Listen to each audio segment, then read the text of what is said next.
अशोक सुंदरी भगवान शिव और माता पार्वती की पुत्री हैं।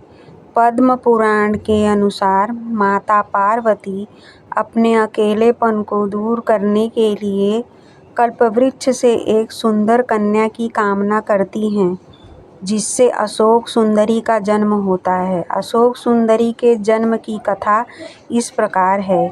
एक बार माता पार्वती भगवान शिव के साथ नंदनवन में गई थीं, जहां उन्होंने कल्पवृक्ष देखा। पार्वती जी ने अपने अकेलेपन को दूर करने के लिए कल्पवृक्ष से एक पुत्री मांगी। कल्पवृक्ष ने उनकी इच्छा पूरी की और अशोक सुंदरी का जन्म हुआ। अशोक सुंदरी का नाम अशोक इसलिए पड़ा क्योंकि उनका जन्म माता पार्वती के शोक को दूर करने के लिए हुआ था, और सुंदरी इसलिए क्योंकि वे अत्यंत सुंदर थीं। अशोक सुंदरी के विवाह की कथा भी रोचक है। माता पार्वती ने अशोक सुंदरी को वरदान दिया था कि उनका विवाह देवराज इंद्र जितने शक्तिशाली युवक से होगा। एक बार जब अशोक सुंदरी अपनी दासियों के साथ नंदनवन में घूम रही थीं, तो राक्षस हुंड ने उन्हें देखा और उन पर मोहित हो गया।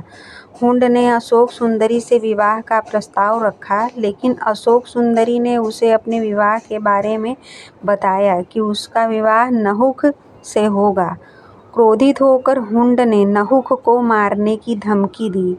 अशोक सुंदरी ने हुंड को शाप दिया कि उसकी मृत्यु नहुक के हाथों ही होगी। हुंड ने नहुक का अपहरण कर लिया, लेकिन एक दासी ने उसे बचा लिया। नहुक महर्षि वशिष्ठ के आश्रम में पले बढ़े, पर उन्होंने हुंड का वध किया। इसके बाद नहुक और अशोक सुंदरी का विवाह हुआ। अशोक सुंदरी और नहुक के पुत्र का नाम ययाति था, जो एक महान राजा बने। अशोक सुंदरी का शिवलिंग में भी वास माना जाता है। शिवलिंग पर जल चढ़ाने की जगह को अशोक सुंदरी का स्थान माना जाता है। धार्मिक मान्यता के अनुसार शिवलिंग पर जल चढ़ाते समय अशोक सुंदरी का ध्यान करना चाहिए।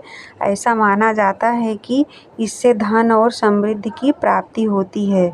Thank you guys. चैनल को लाइक और सब्सक्राइब ज़रूर करें मेरी स्टोरी पसंद आए तो। Thank you guys.